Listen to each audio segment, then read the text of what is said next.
सनातन धर्म से हो तो शास्त्र को जरूर पढ़ना चाहिए। हर हिंदू का कर्तव्य है कि शास्त्र को पढ़ो। मैंने पहले दिन भी कहा था, हमारे जीवन का धर्म है, हमारे जीवन का कर्म है शास्त्र का अध्ययन करना, पढ़ना और पढ़ाना। तुम अगर शास्त्र नहीं पढ़ते हो तो कैसे तुम सनातनी हो, हमारे कुछ समझ में नहीं आता।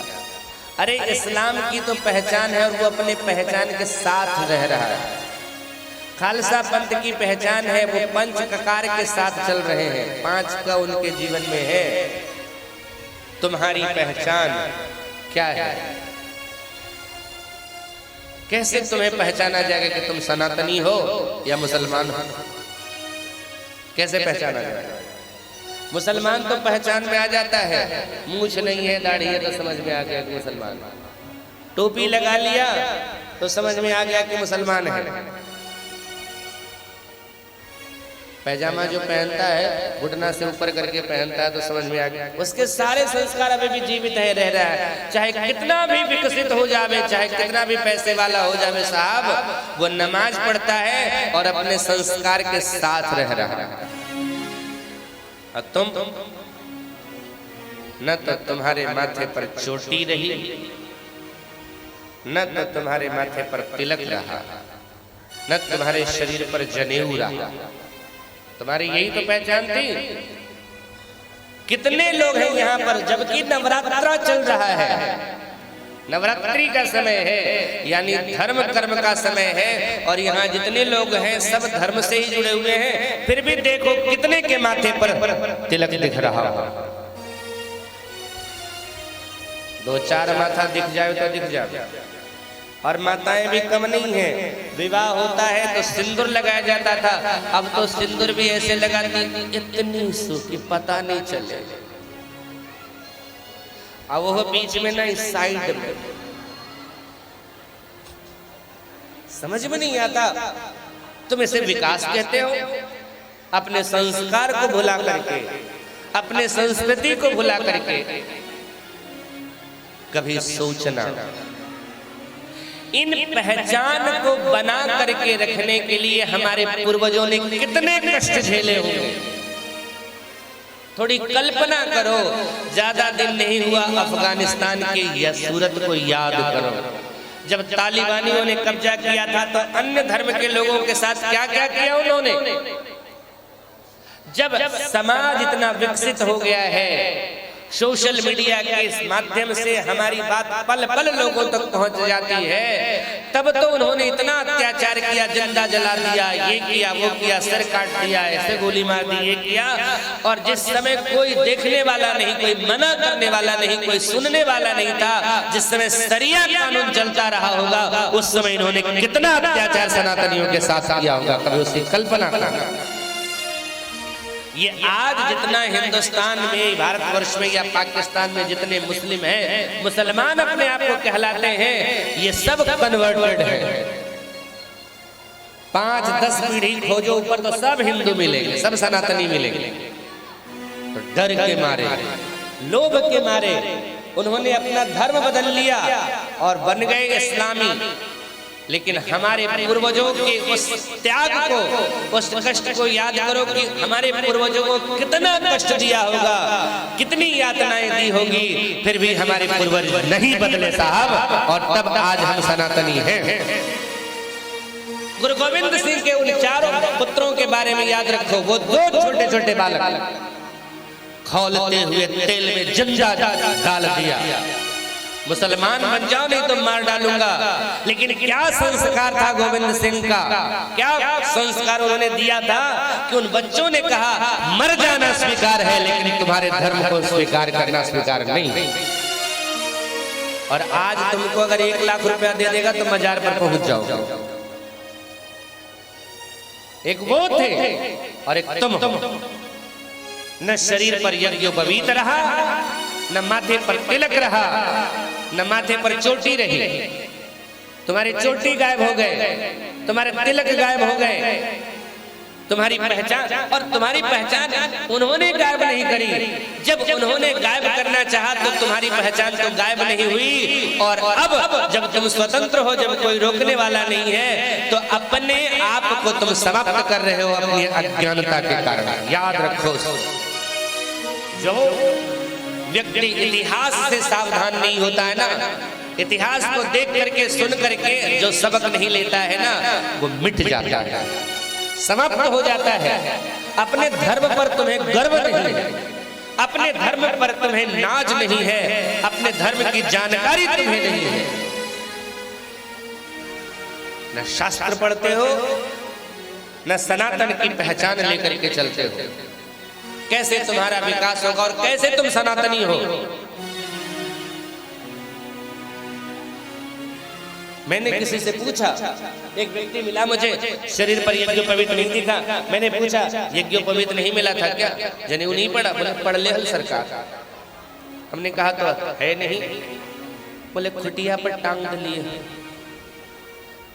हमने कहा पूरे परिवार रिश्तेदार सबको बुला करके तेरे घर वालों ने यज्ञोपवीत संस्कार करवाया, काहे ले खुटिया पर टांगे ले? बोले वो की करिए सरकार, महाराजा है बार बार। हमने कहा धिक्कार है तुम्हारे जीवन। अरे जब तुम अपने शरीर पर पड़े हुए 3 धागे की सुरक्षा नहीं कर सकते हो, तो अपने परिवार और अपनी पत्नी की क्या सुरक्षा करोगे तुम? क्या अपेक्षा लगाएगी पत्नी तुम्हारी?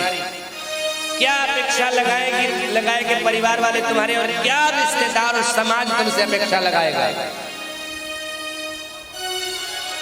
वो वीर होते थे जिनकी कंधों पर देश की सुरक्षा की जिम्मेदारी होती थी, धर्म की सुरक्षा की जिम्मेदारी होती थी, और तुम्हारे कंधे पर दिया हुआ गया धर्म का प्रतीक जनेऊ, उसको भी तुम सुरक्षित नहीं रख पा रहे हो।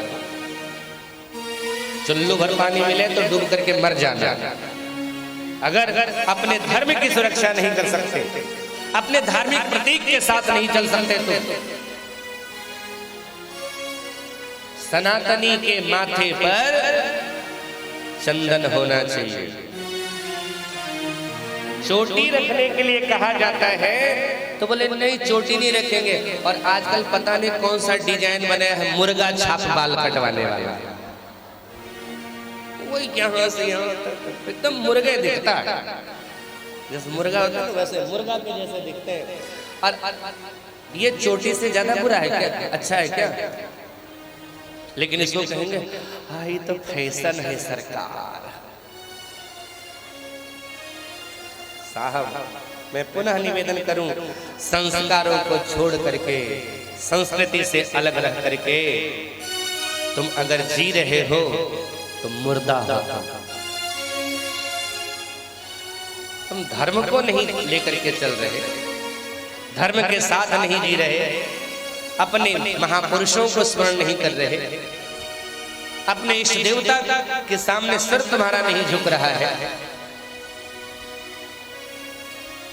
दुर्भाग्य तो सबसे बड़ा यह है कि विधर्मी उतना हमारे धर्म का विरोध नहीं करते हैं जितना हमारे धर्म का चोला पहन करके लोग कर रहे हैं।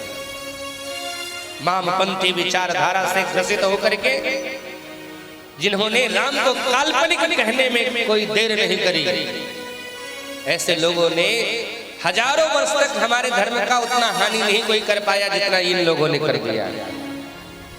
इसलिए सावधान, धर्म के साथ जियो, धर्म के प्रतीक के साथ जियो। अब तुम्हारे घर में, तुम्हारा घर हिंदू का घर है क्या मुसलमान का घर है, सिख का घर है, ईसाई का घर है, कैसे पता चलेगा जी? वो तो हरा झंडा लगा लेते हैं, पता चल जाता है कि किसका घर है। तुम्हारे घर की क्या पहचान है? तुम अपने घर पर कभी स्वस्तिक लगाते हो? तुम अपने घर पर कभी स्वस्तिक चिन्ह बनाते हो? शुभ लाभ लिखते हो? हाँ, लिखते क्या हो? कुत्तों से सावधान, ये तुम्हारी पहचान।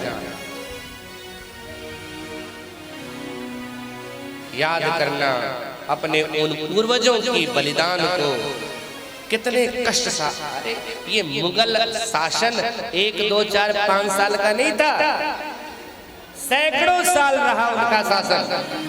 और उन्होंने कितना अत्याचार हमारी बहन बेटियों के साथ किया होगा। घर से जो सुंदर दिखती थी उठवा ली जाती थी और अनर्थ करने के बाद, अत्याचार करने के बाद निर्वस्त्र करके उसे बाजार में जैसे सब्जी बेची जाती है वैसे लड़कियां बेची जाती हैं। ये हुआ है तुम्हारे साथ और भूले हो। मैंने कहा ना, इतिहास से जो सबक नहीं लेता है उसको मिटने में देर नहीं लगती। अगर सचेत नहीं होंगे तो वो फिर से लौट करके आएगा वो समय।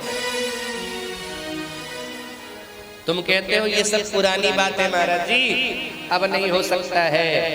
कितना दिन हुआ? 90 में यही इसी भारत में कश्मीर में हुआ। कैसे कहते हो नहीं होगा? जब तुम्हें जिंदा चीर दिया गया लकड़ी समझ करके आरे की मशीन से, वो समय आता है अगर सचेत नहीं रहे तो। ये मत सोचना कि अच्छा कश्मीर में हो गया इधर नहीं। पहले कश्मीर के पंडित भी यही सोचते थे कि यहाँ कुछ नहीं हो सकता है, हुआ। इसलिए इतिहास से सबक लो और हमेशा सावधान रहो। धर्म के साथ रहो, धर्म के प्रतीक के साथ रहो और धर्म के लिए जीना सीखो और धर्म के लिए मरना सीखो साहब। जब धर्म ही नहीं है तो क्या करेंगे जी करके? धर्म के साथ जियो और धर्म के लिए मरो।